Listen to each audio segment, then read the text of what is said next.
एक दिन एक सियार किसी गांव से गुजर रहा था। गांव में उस दिन हाट बाजार लगा हुआ था। सियार जैकल जब हाट से गुजरा तो वहां उसे लोगों की भीड़ दिखाई पड़ दी। वे लोग जोर जोर से चिल्ला रहे थे और तालियां बजा रहे थे। कौतूहलवश सियार उस भीड़ की ओर चल पड़ा और उनके बीच में से झांक कर देखने लगा कि आखिर माजरा क्या है। उसने देखा कि वहां दो हट्ठी कट्ठी बकरियों गोट्स के बीच लड़ाई हो रही है।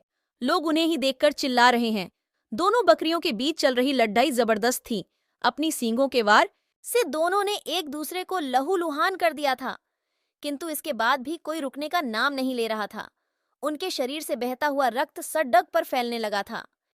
ताजे रक्त की महक जब सियार के नथुनों तक पहुंची तो उसकी लार टपकने लगी। वह खुद को रोक नहीं पाया और रक्त को चाटने लगा।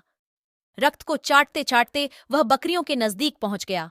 उसके मुंह में बकरियों के रक्त का स्वाद लग चुका था।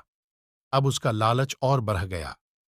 उसने सोचा कि क्यों न इस बकरियों को मारकर मैं अपनी पेट की ज्वाला शांत कर लूं।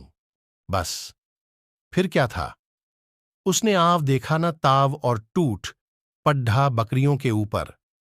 बकरियां हट्ठी कट्ठी और बलशाली थीं। ऊपर से बहुत देर से लड्ढाते रहने के कारण तैश में भी थीं। सियार के अड्ढंगे ने उनका क्रोध भद्दका दिया और उन्होंने सियार को ऐसी पटकनी दी कि वह चारों खाने चित्त हो गया।